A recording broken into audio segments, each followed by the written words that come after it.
Welcome, my friends all over the world. LinkedIn, YouTube, Facebook, Instagram, Twitter, wherever you are. Oh, no, X. Speaking of which, we are going to be talking about Mr. X, Mr. Elon today. Well, I'd like to welcome you. I'm here with my brothers from the Project Leadership Institute with Ed and Daryl. And today we're going to be talking to you about artificial intelligence, and it's simply titled CSFS. So what do we mean? AI is artificial intelligence, CS is current state, FS is future state. Let's jump straight into a few introductions. We are all members of the Project Leadership Institute. You can go to projectleadershipinstitute.com to get more information. We're all authors of different topics in project management, leadership, and AI. And you can find us on social media, on LinkedIn, and wherever you have video playing, audio playing, we have podcasts, we have books, you'll find us out there. And those are our names. But let's jump straight into it. AI has become not just a buzzword for those in tech, it's become a buzzword for people in any industry. The current state of AI seems to be in a pretty safe space in that we don't wake up to crazy stories of AI taking over. But Daryl, let me ask you this.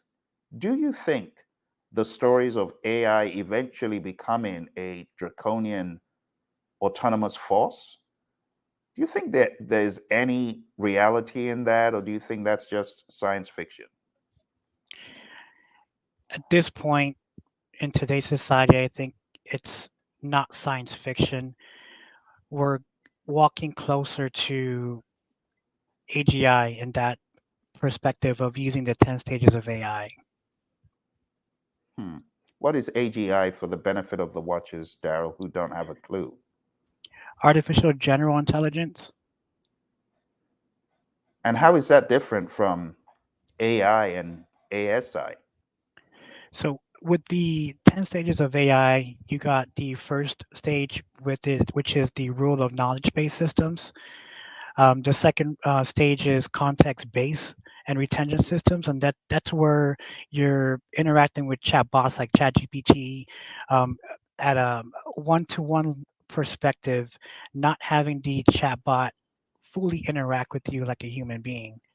Um, the third stage is a narrow domain or expert AI system, and that's where you see automation like Smartsheets using it.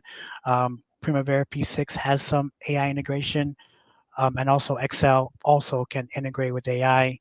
Stage four is reasoning AI systems. Stage five, self-aware, and up to stage six, which is AGI, which is at this point in 2024, I believe, and I'm just being a Star Trek conspiracy theorist, person. I believe we are close to becoming AGI in today's world. And I don't think we're ready just yet to adopt to that. Hmm. And Daryl, what about ASI? Um, what is Mhm. that? So continuing on with the stages, so stage seven, that's where ASI comes into to play, which is artificial superintelligence.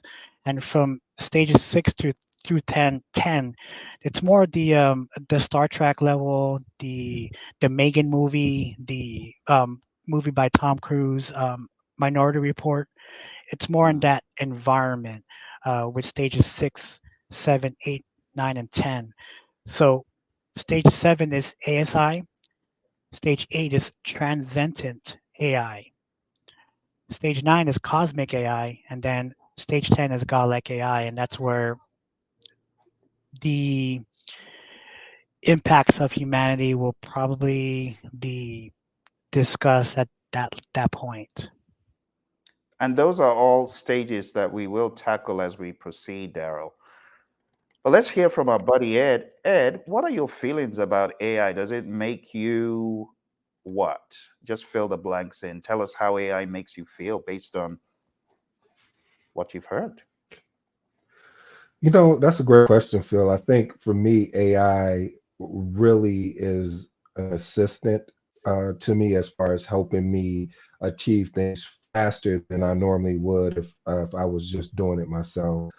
There is in anything, there are boundaries, there are ethics. I think that's what the conversation we are having here today is about ethics and boundaries. And so just learning from you two guys around those ethics and boundaries. So one, you don't step over it, and two, you have a better understanding how to move, proceed cautiously. When I would swim in a lake, they would always have it sectioned off at a certain aspect where you can't go beyond that because of the concern of they don't the things that they know that's behind that may not be safe for you. So again, Mhm. just you guys telling us about the boundaries and educating us is going to be key and huge.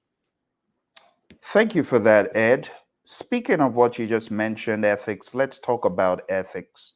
So, ethics in AI for project management is a curriculum that our buddy Daryl has been putting together. So, Daryl subtitles it Navigating the New Frontier Responsibly. You might remember the PMI has their code of ethics, and one of the key in their code of ethics is responsibility, right? So that is one of the major things that we definitely want you to think about. But who is Daryl? Daryl's our friend here who has put together this awesome content, and he's going to be walking us through it. Daryl is a PMP, as I said in the beginning. He's a project manager, and he's also very proficient with AI. He has been my AI coach, bringing AI to my attention, and he's also developed a chatbot for earned value. So, Daryl, you want to walk us through this introduction to AI and some of the things we mentioned? Anything you want to add in this slide? So thank you, Phil, for opening up this dialogue for project managers, because the honest reasoning of why I wanted to create this presentation is because we don't talk about this, and I know industry um, discreetly is discussing ethics and how to integrate ethics in within AI, using AI with project management. But with exploring AI chatbots, using multiple agents, as far as having them work for me, I found it more ethically, more, I guess, ethics needs to be more important than just creating a chatbot, for project Hmm. management. And that's the reason why I decided to create this content or put my thoughts down in paper. Got it. Got it. And for those who are excited about the topic that they found in the introduction, yes, we're going to talk a little bit about the Elon thing. So if that's what you're here for, don't go. We're going to get to that because I know that you AI aficionados, you know what's in the news. So we're going to talk about that. But thank you for that, Daryl. Let's talk about why ethics matter and its possible impacts to stakeholders. And right off the bat, I just say ethics matter in anything you do, whether you're a primary school teacher, whether you're an engineer, whether you're a lawyer, as we can see the current state of law happening in the state of Atlanta and what's been in the news. Obviously, ethics is at the core of everything. So, ethics do matter in artificial intelligence. But the thing about ethics in AI is an emergent technology, if you will. And for that reason, we do need to start talking about it because things could go downhill. They could spiral very quickly. We could have people using AI for, well, they're already doing that, right? AI for ill, but they could use AI for ill on a grand scale, unlike a nuclear scale. But Daryl, give us some more insights to the ethical imperative. So I'm going to point out some areas or reasons of why I think AI or ethics matter within the AI perspective. So one, bias and fairness. AI systems can unintentionally perpetuate and amplify existing biases if it's not properly monitored and managed. I feel that the help to identify and mitigate these biases, it will distort that in some way. Two, the data privacy and security, and that's where government, can come into play, where the concern of proprietary data. AI systems often require large amounts of data, which may include sensitive information, ethical guidelines, which it's needs to be handled responsibly. And of course, we all need to respect privacy and maintain that security. Um, Third, which is transparency, and in my opinion, transparency goes a long way. Within AI, AI systems can often act as black boxes, making decisions that human can't easily understand. Ethical considerations ensure transparency in AI decision-making process. But like I said, we all need that human in the loop at this point. Mm, And of absolutely. course, the legal side, ethics, as far as why it matters, it can help project managers stay abreast of evolving legal terms with this whole copyright information, stealing proprietary information, and it just prevents it from all that, from getting you in trouble. And then last but not least is social responsibility. And with today's current events, it's gonna AI is playing a huge part in our daily lives. Mm. Great point, Daryl. And I mean, you've hit the nail on the head because the AI tool, the AI itself, is using data sets created by humans. So there's obviously going to be biases in there. There's going to be things that need to be reviewed on a deeper level. And you've talked about project management and AI. Let's talk about consequences of AI on project outcomes. Well, right off the bat, Daryl, I know a lot of companies. I was just speaking to one of our members, Project Leadership Institute members, yesterday, and we discovered that even Gemini had been blocked. Not only ChatGPT, but even Gemini from Google. I mean, most people say, "Oh, Google will use Google to do whatever." We use Google Sheets, but when it came to Gemini, it was blocked. Based on your findings and the reasonings, Daryl, why do you think a company would block Gemini from their Because systems? it's not fair to pick sides, in today's world. I know Gemini had that issue, or is having that issue of white people, um, especially generating images. I know Mm, I've seen the the pictures that it published, and I know it's probably erased out of the internet, maybe, but it needs to be equal in that mhm. perspective. That's true. Absolutely. So let me ask our buddy Daryl one more question about AI being used for work that may not use the company's proprietary information. Let me give you an example. A project manager is asked to carry out a certain task. The project manager decides to use ChatGPT to carry out the task, not bringing in any proprietary information from the company into GPT, and then takes the output and uses it in their work. What do we think about that from an ethics perspective, Daryl? Is that ethical? Is that unethical? Your boss didn't ask you if you used AI. Your boss didn't ask you to use AI, but you did. What do you think about that? This is where we as project managers will challenge our integrity and our courage to be forefront of using AI. I myself are challenged, or is still challenged, by communication. I'm still trying Mm, to articulate the right words, and by using ChatGPT, it they're two different perspectives. ChatGPT is a excellent wordsmith, and if yes. you have me speak in front of a camera, in front of an audience, I Mm, speak differently. mm, And for me to use ChatGPT and read word for word, you can mm, automatically see the differences between the two. So mm, by overcoming that ability to not say a word of, hey, I did not use AI, or I used AI with this, I think that's where project managers will be able to succeed in their job skills. Soft skills is what I feel also will be part of it. mm-hmm, mm-hmm. And what I've heard people say is, well, what is the difference between modern day ChatGPT versus in old times a calculator, or versus in old times maybe a teleprompt? Do you see some similarities, or are they so far removed that it is so different that project managers each and every time need to disclose when AI is used? Do you think that could become a broken record? It's like saying, did you use Excel to calculate these metrics? You get what I'm saying? So, what I'm Mm. hearing from some project managers is they are viewing GPT as the modern day calculator. What do you think about that?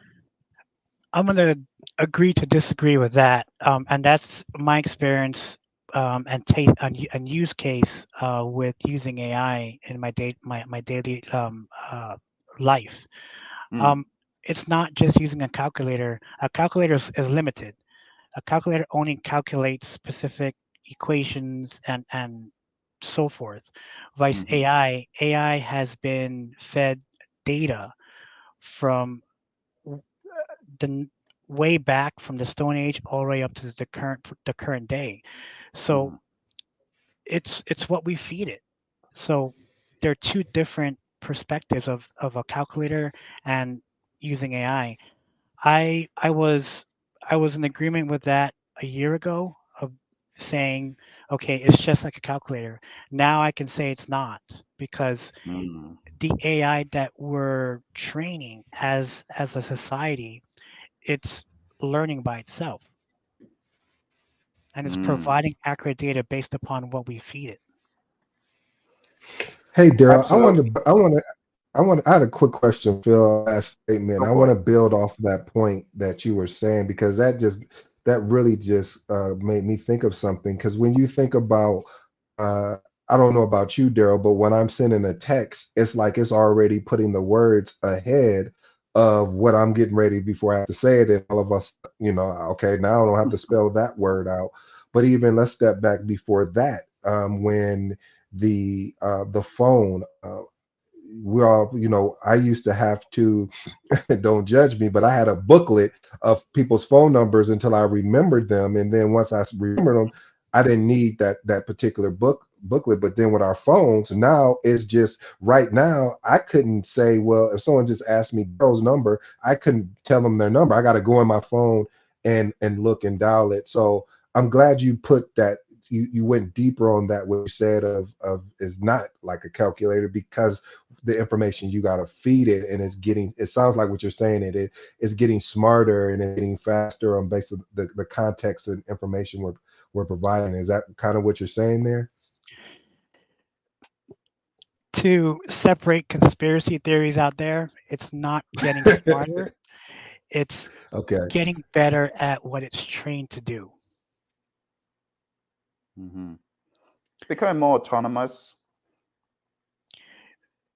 At this point, to stay away from the conspiracy of everything out there, um, we're walking towards it, but I believe the government and all the agencies, entities out there are probably looking into it at this point. Yes. Let's move swiftly, Daryl. So you've pretty much talked about biases, sources of biases in AI hiring systems. Let's run through this very quickly. I mean, without a doubt, as humans are biased, it's possible that AI could be biased in its hiring systems.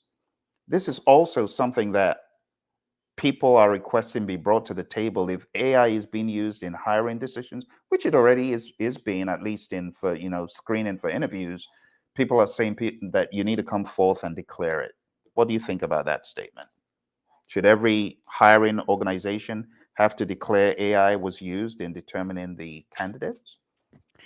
It could help in the hiring process. However, we still got to deal with the future. We got a dude that just came out publicly and said, "I can put a microchip in another person's brain to enhance that that intellectual mindset." So, Hmm. my question back is how do we handle that as project managers, even as hiring managers, when you have a a position where you are told to hire at least two people, for example. Mm, You do all the process in the hiring process, and you have two people. The first person is just a normal average Joe. The second person has the microchip that Elon mm, Musk is inventing. mm.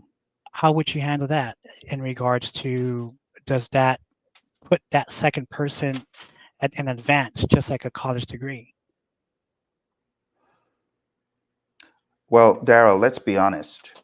My perspective, the human race can only hold out for so long. In the next 100, 200 years, I believe microchips are going to be pretty common to augment the human mind. And it's going to be like, well, if you can afford it, you get it. If you can't afford it, you don't get it. And no one's going to say, you're using AGI or you're using enhanced human intelligence. It's not fair. No, it's just part of it's like getting a degree. That's what it's going to get in my mind. That's what it's going to become. It's actually going to become more severe in my mind because let's talk about future state. Let's talk about vision casting for the future. My vision of AI in the future is it's going to get to the point where you own a suite of robots, and that suite of robots can do whatever you want within the law, but you don't have to have a human to mow the lawn. I mean, we're already seeing that. Come on now. I mean, McDonald's probably is already seeing years into the future where they replace probably 95. And, don't quote me on the number. I'm just saying any visionary who is worth their salt should be thinking about how robots will eventually take on those tasks, those menial tasks, making a sandwich, making a burger. I mean, come on now. What do you think about that, Darryl? Do you think we're going to be able to hold out for so long to prevent the microchip people from taking over the force? I don't think we're going to be having robots help out, with the chores in the near future, Phil. I honestly feel that robots will play an important role in the warehouses, the manufacturing places, like Amazon warehouse, They the already are, though. Tesla, They are. but not fully to where they're firing, their employees and using Well, the menial robots. jobs, like I mean, like you have robots that already help at home. We just don't call them robots, but they can clean. It Right. will come to the point where it is so common that having those tools would just be like a dishwasher. Like back in the day, the dishwasher, oh my goodness. And I believe that's where it's going to get to in the future. I believe there's only so much holdout that humans will have, but eventually it is going. Just look at the universities they were holding out in the beginning, but look at them now. They're the worst culprits, charging $5,000 for a measly little AI course. It just shows you the way the human mind will eventually adapt. And by the time we're in the next generation and the next and the next, the changes just keep becoming so dramatic that people from the 1700s, they'll be rolling the graves wondering, my goodness, what are people doing today? But I believe that effect will still be in time to come. So while I agree that, we should definitely have ethics and stem the tide, I believe there's only going to be so much. I mean, look at social media. Back in the early days, it was social media should be relegated to people of a certain age. Now, every kid's got TikTok in their pocket. You know what I mean, Daryl? So those are my thoughts. But what I'm curious to know what you're thinking and what Ed is thinking about that future. Ed, do you want to tackle this first? Yeah, I'll go first because you've call you Daniel's son over there with the information because you're good with this AI stuff. But for me, it's funny you say that too, Phil. And I think I've shared this privately, but share it publicly as well about the AI seen at fast food restaurants. More or less, more recently, by me, they built two restaurants, McDonald's, probably within 10, 15 minutes distance in between each other, and they have everything is automated except them taking your money. And the food, I don't know about the food process, but what I mean, the automation piece is normally you would go up to the register and say, hey, I like to order this, this, and this. And there would be a person taking it, and then you would go through that whole transaction. Now it's you tap this right here, tap this thing. They you pay with your if you go inside, and what they've done, this is what lets me know kind of what you're saying in the future. They've shrunken the footprint of those restaurants, meaning normally you would see McDonald's that would be pretty big with a play area, but this recent one that's been built over here by me, they've shrunken the footprint, and it's not that many seats in there. But the experience is, I'm gonna be honest with you, is amazing, and it's fast. I mean, it's like you go in, by the time you even think about sitting down for maybe 1 or 2 minutes, everything is there, and they call your order out, and you go and pick it up from the slot that it was placed in. So I do believe that future, you're going to see a lot of impact with jobs being replaced by AI because of the quickness and the speed, and they don't want to take a day off. So I'll turn it over to you, Daryl. In my prediction and opinion, Phil and Ed, is that AI is here to stay, but at the same time, I'm still a fan of having it regulated and having it in the human in the loop type of perspective. Mm. And this is me talking out of experience with exploring these chatbots and using other large language models besides ChatGPT, and how it's providing an accurate and articulate response to questions, even as project managers. And my thought process is, if someone can create content so easily for a YouTube video, why can't I apply that same type of mindset and process to project management? Mm-hmm. What's stopping me from doing that? And that's the reason why I explore AI and using these chatbots to understand why can I do that? Because Mm-hmm. we could all easily write content right now and read off the script in a matter of minutes. That's true. Why can I use that for project management? Who said we can't? It's all about transparency, right? If you're being transparent and forthcoming, I guess the thing about project management, Daryl, let me tell you my thoughts about project management. It's really geared at the outcome. And the outcome, you derive the outcome through a number of things. Could be a deliverable, which could be a product, it could be a service or result. If AI can help us in the development of the product, why can't AI help us in the management of the endeavor to build? What I see a lot of concerns with when you talk about project management and AI, people's concern isn't even in using AI to write code. You know this, Dal, because you write Python code, you use the AI tool to make all sorts of great code shortcuts for you. And nobody frowns at that. But people frown more on using AI to manage the product than to create the product. And I think we are misguided in that regard. I think we need to wake up and smell the coffee and just see AI as being, it's here to stay. It should be regulated. I'm more concerned with the AI that can hurt humans in different ways, that can be unfair to humans, such as what we're seeing on the screen, than I am about it's going to take your brain power. You're going to become lazy, if you get what I mean. So my concerns are different. My concerns are more about the human well-being than they are about, oh, it's going to make you late. There will always be lazy people. In my mind, the new lazy person is the person who doesn't want to learn about AI, right? In my mind, that's now the new normal lazy person. In the past, it used to be the person who wouldn't study, but now it's the person who won't study and the person who won't learn about AI.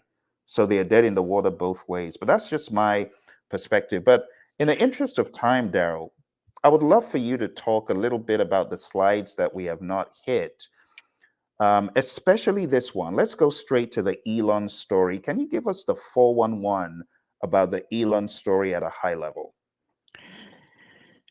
So just reading the articles and watching the AI influencers like Matt Wolf, Dave Shapiro, Wes Roth, um, uh, Matt VidPro, World of AI. There's many out there as far as AI influencers, and believe it or not, there's more people coming out with AI inventions. Hmm. Excuse me, Wow. but with the Elon Musk and the Sam Altman, I guess, Saga. uh, altercation or disagreement is that Elon is really concerned about how AI will impact humanity. And I know he's mentioned that in the Joe Rogan podcast. He's very concerned about that, which I agree. With Elon's perspective of how AI will, you know, hurt us human beings. And his concern is very validated in today's current events. With Sam Altman, I know he's pushing more towards the commercial side, and I know may maybe our AGI in that perspective, and you never know. They OpenAI probably achieved AGI, but they won't know until they probably publish this out. But I believe that with this Elon Musk and Sam Altman disagreement, I think it will come out. The truth will come out, from this. Do you think Elon's approach, like making it a full-blown lawsuit, is a prudent way to proceed with this? Do you think this could have been something one should make some mediation, arbitration attempts to settle, or going full-on out lawsuit? Do you think that is a good way Phil, to we can go proceed? down this rabbit hole with a lot of conspiracy theories, going down to Microsoft. We all know Microsoft is Bill Gates. And we Yes. all know that he's very involved with the government. And the world in general.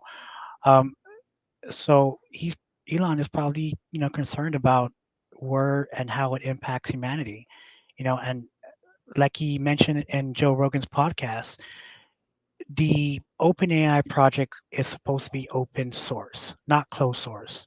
Right now, OpenAI is a closed source project where you can't even go in and ask ChatGPT for its code.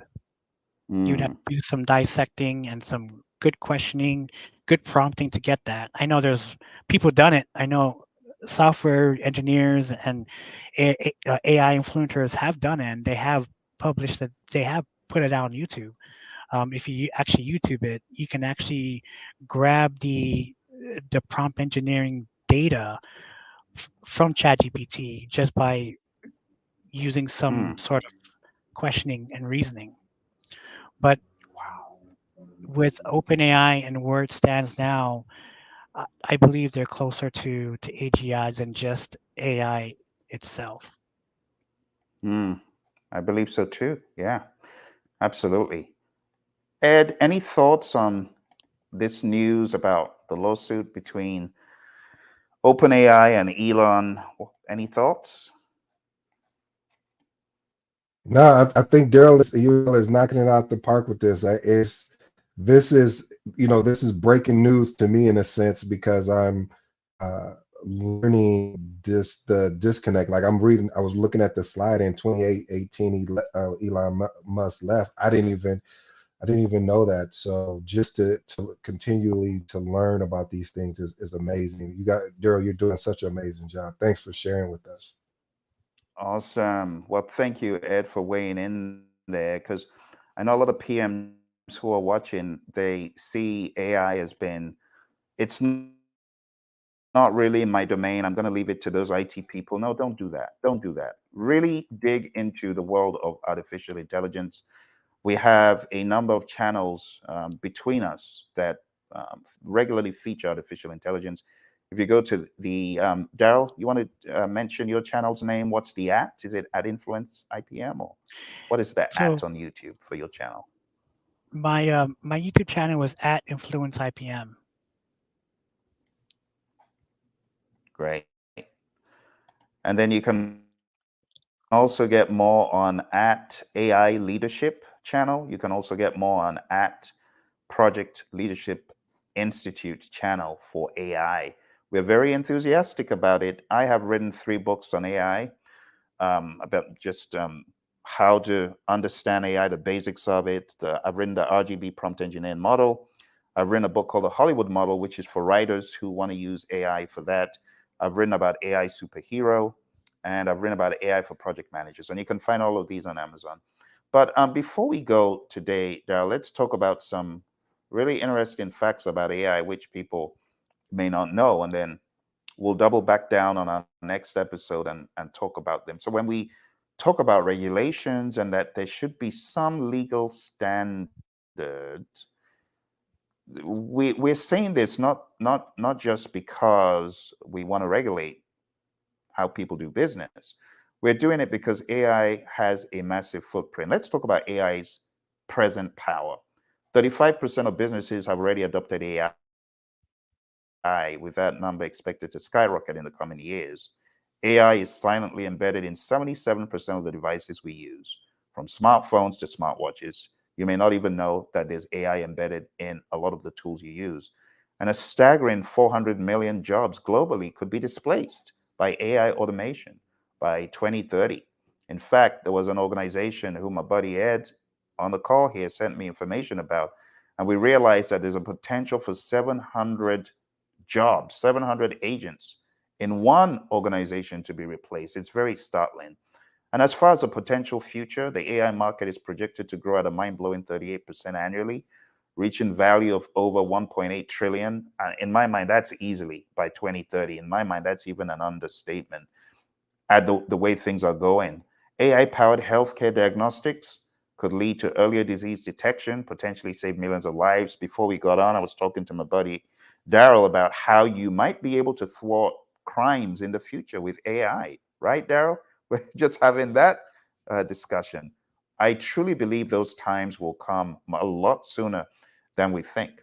But some experts have warned that advanced AI could pose an existential threat to humanity if not developed responsibly. But here are my thoughts. Here we are in our USA bubble, and I call it USA bubble because that's where we are. But we don't know what other countries are thinking or doing. Do you think they're just sitting down there waiting for OpenAI to bring out the next wave of AI? No. Daryl, what do you think other countries are doing right now as we speak? They're doing the exact same thing we in America are doing, you know, using AI and making it much better for ourselves.